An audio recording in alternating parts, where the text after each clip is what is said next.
A lot of NFL players' success, and especially young players' success, though not all to be clear, is based on where they were drafted and the teammates they have around them. Sometimes there's a perfect recipe for failure, and you saw that with Josh Rosen in Arizona, and then sometimes there's a perfect recipe for success, like Josh Allen in Buffalo. And in today's video, we're going to discuss a couple of NFL rookies who have very favorable situations in not just their rookie year, but for the first 2 or 3 years in their careers as it looks now. And it's going to be a lot more than Christian Watson because of Aaron Rodgers and Sky Moore because of Patrick Mahomes, and discussing those guys for half the video, I promise. So without further ado, let's begin. And of all rookies in a desirable situation from the start, we are beginning with a player who was selected with the last pick of the second round, and that's Broncos pass rusher Nik Binito. Nick was one of my favorite prospects in the entire draft, and according to PFF last year, he, believe it or not,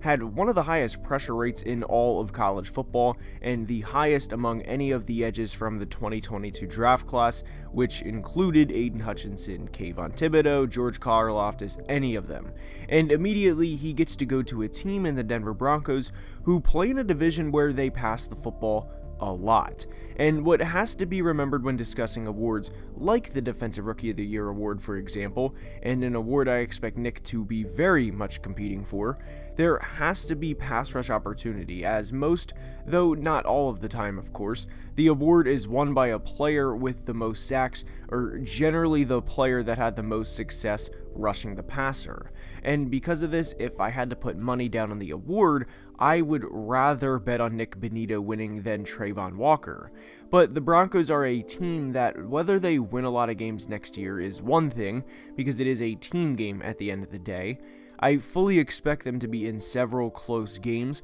which means late game opportunities to get after the quarterback, and in addition to that, even if they're up in garbage time, Nick should have plenty of opportunity to get after the QB. He's not going to a team like the Carolina Panthers, who will probably be losing to a team like the Tampa Bay Buccaneers, and by a pretty wide margin in the early part of the fourth quarter at that, to where Tom Brady is handing the ball off to his arsenal of running backs, effectively taking a quarter of the season away from a game where he can't get a sack and cannot get after the quarterback. And because there will be a period where Nick does not play every single down, he will more than likely get to go up against tackles who could be on their 10th, 11th, 12th snap of the drive, while Nick is on his 3rd or 4th snap and has had 7 other plays off on this drive, meaning linemen are getting drained by the end of the drive, and Nick is only a couple of plays deep with lots of rest and recuperation between his pass rushing snaps and opportunities.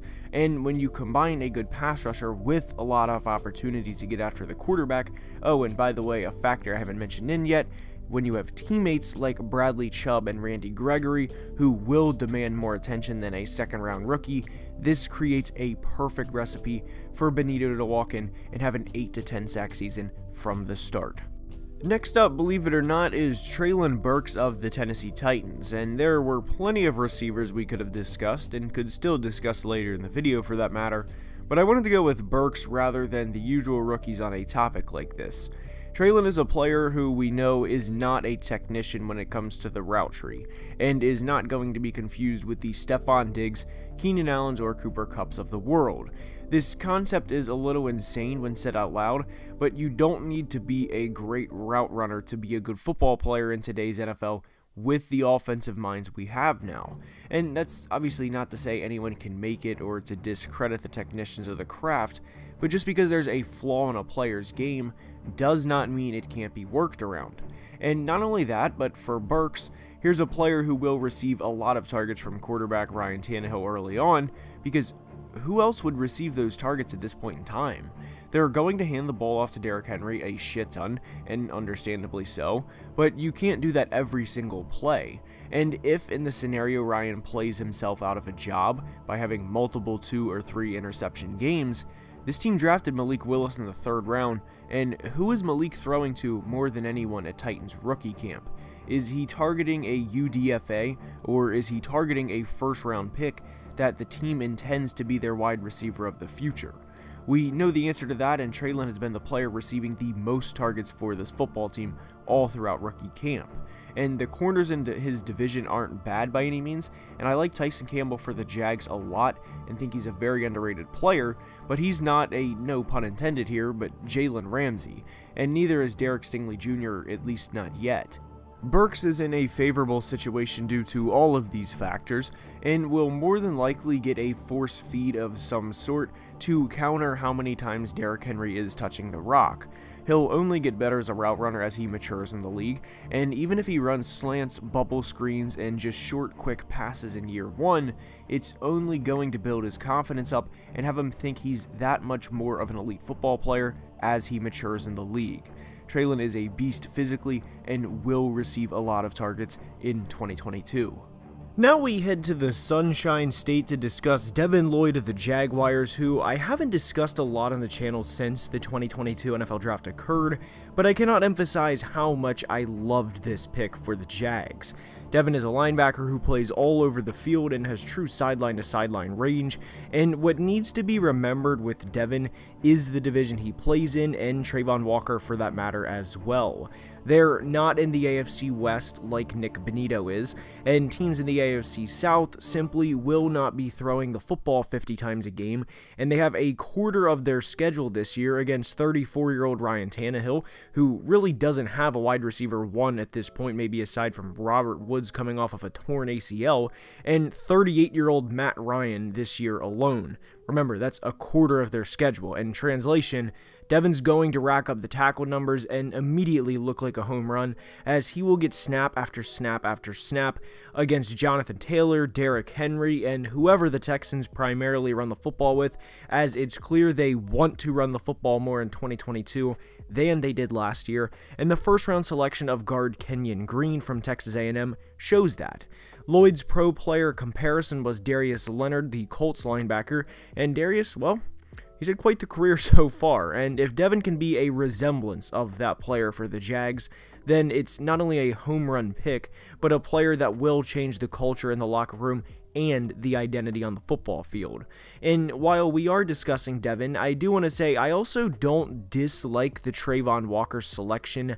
as much as I once did, as I thought, why would you pass on a player in Aiden Hutchinson when he's staring you in the face? But you draft to beat the division, and Jacksonville did exactly that. By drafting Trevon Walker, a run-stopping defensive end at minimum, who they hope develops into an elite pass-rushing player, they made significant strides into getting closer to seriously competing in the AFC South. Because this team has had back-to-back #1 overall picks, and that does not happen by accident. And you may stumble into a playoff win or stumble into a 4-13 record, but you do not stumble into back-to-back seasons where your record is a combined 4-29. Devin Lloyd is a fast linebacker, and by season's end, and this is of course under the assumption he stays healthy, but I would be very surprised if he starts all 17 games and has less than 110 tackles as a rookie. He is a plug-and-play starter for a long time.